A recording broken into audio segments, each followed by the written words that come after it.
¿Sabías que los genes no son tu destino? La palabra epigenética viene del griego epi, sobre, y genética. Es el estudio de cambios reversibles en la expresión de los genes sin alterar la secuencia del ADN. Imagina que el ADN es un libro de instrucciones. La epigenética decide qué páginas se leen y cuáles quedan ocultas. Consiste en añadir o quitar pequeñas moléculas químicas que son capaces de activar o desactivar genes. Cambia la forma en la que se lee el ADN pero sin alterar su secuencia genética. Por ejemplo, libro sería la información genética, página gen, pegatina queda bloqueada. Fundamentos de la epigenética.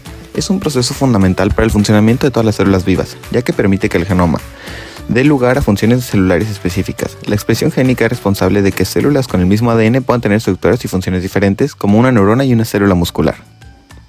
Este proceso tiene dos etapas claves: la transcripción, que el ADN se copia en ARN mensajero, y la traducción. El ARNM se traduce en proteínas específicas. Ocurre en varios niveles para asegurar que los genes se activen o desactiven en el momento y lugar adecuados. Estos son el control pretranscripcional, modificaciones epigenéticas como la metilación del ADN y modificaciones de histonas que influyen en la accesibilidad del ADN para la transcripción. Los factores de transcripción, que son proteínas que activan o inhiben la transcripción al unirse a secuencias específicas del ADN.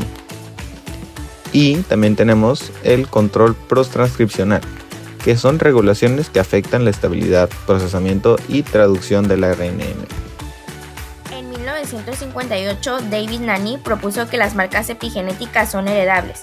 En 1983, crearon el primer vínculo entre epigenética y cáncer, Feinberg y Bolkestein. A nivel pretranscripcional, tenemos que la regulación está dada por medio de dos procesos, la acetilación y la metilación, que de manera general regulan qué genes se van a expresar a la hora de la transcripción. Este proceso es llamado remodelación de la cromatina. La acetilación consiste en el agregado de grupos acetilos a residuos conservados de lisinas en el extremo del nitrógeno terminal. Es mediado por las enzimas histona acetiltransferasas. Esta modificación provoca una reducción en la afinidad de las histonas por el ADN al neutralizar la carga negativa del ADN, y de esta manera impide su interacción con las cargas positivas de las histonas, lo que permite que el ADN sea más accesible para la maquinaria de transcripción. La metilación del ADN tiene lugar en citosinas que son modificadas a 5-metilcitosina por la adición de un grupo metilo mediada por las enzimas ADN metiltransferasas, las cuales son responsables de reprimir la transcripción génica. En el nivel transcripcional, un gen se va a constituir de una parte que se transcribe y una parte reguladora, que es la secuencia promotora. En esta región se encuentra toda una serie de elementos como por ejemplo las cajas CAT y las cajas GC, las cuales serán reconocidas por proteínas específicas que funcionan como factores de transcripción necesarios para que la ARN polimerasa inicie la transcripción. Estas proteínas pueden modificar la velocidad de la transcripción regulando el proceso, y algunas proteínas reguladoras activan la transcripción, llamados activadores, y otras la inhiben, llamados silenciadores.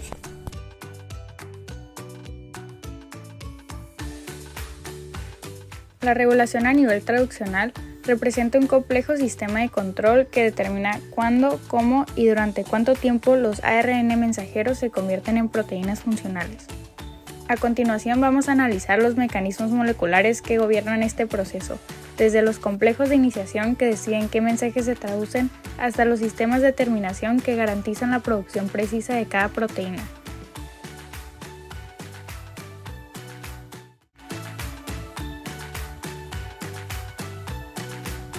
Comenzaremos con los actores clave que aseguran que el proceso sea preciso en cada etapa.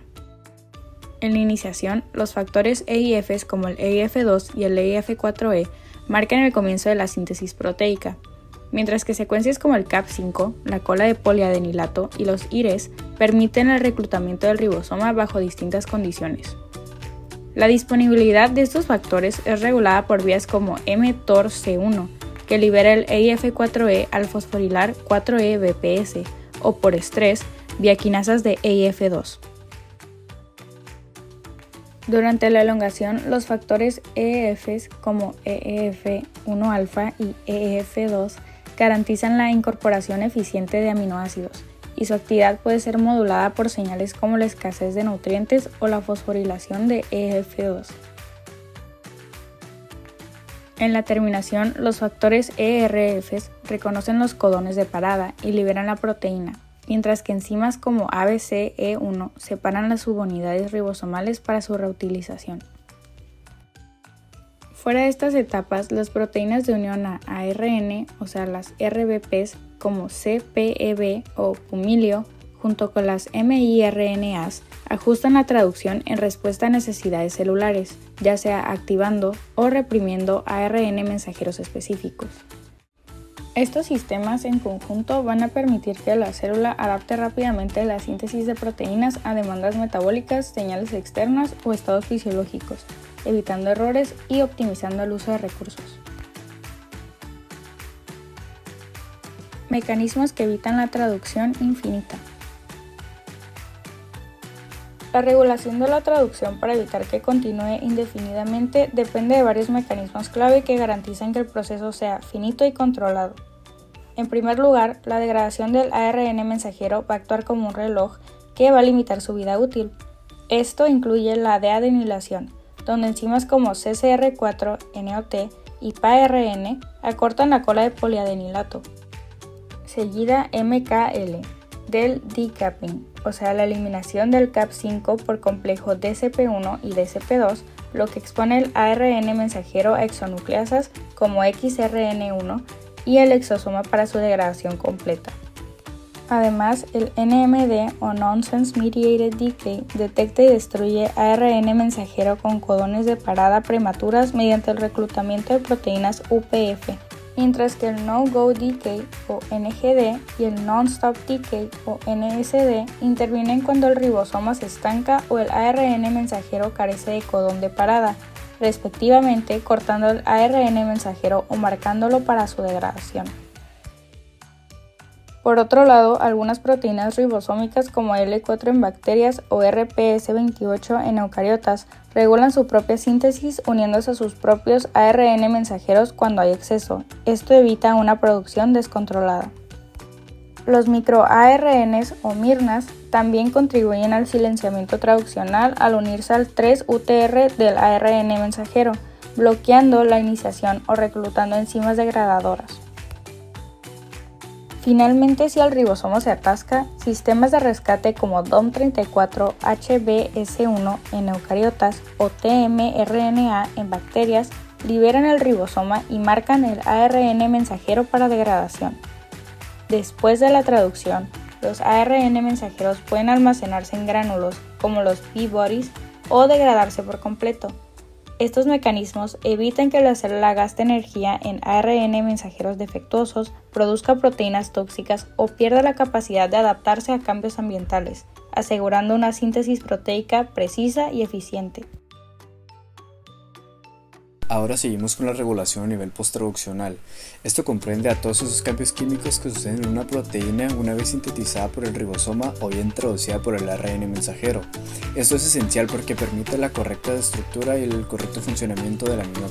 Un ejemplo de esto es la fosforilación, donde una proteína quinasa GSK3 promueve la fosforilación mediante ATP de una serina residual de una proteína diana, la glucógeno-sintasa, donde un grupo fosfato se adhiere al grupo hidroxilo de la serina, lo que la fosforila. Esto inhibe la producción de glucógeno, es decir, la glucosa no se almacena en glucógeno, sino se libera de manera individual para usarse en la glucólisis, esto en respuesta catabólica como en la adrenalina. La epigenética no solo depende de marcas como la metilación del ADN o acetilación de histonas. Modificaciones posttraduccionales como la glucosilación también influyen en la expresión génica. Veamos cómo.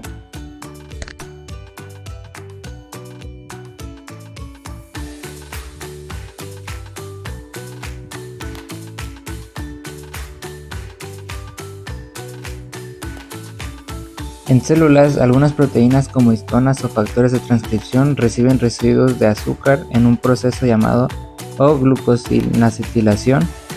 Esta glucosilación ocurre en aminoácidos como serina o treonina y actúa como un interruptor molecular compitiendo con otras modificaciones clave. Cuando una histona se glucosila puede bloquear el acceso de ADN o reclutar proteínas represoras silenciando genes. Es un puente entre el metabolismo celular, como los niveles de glucosa, y la regulación epigenética. Veremos una pequeña conclusión de mecanismos claves y formas de cambiar un gen.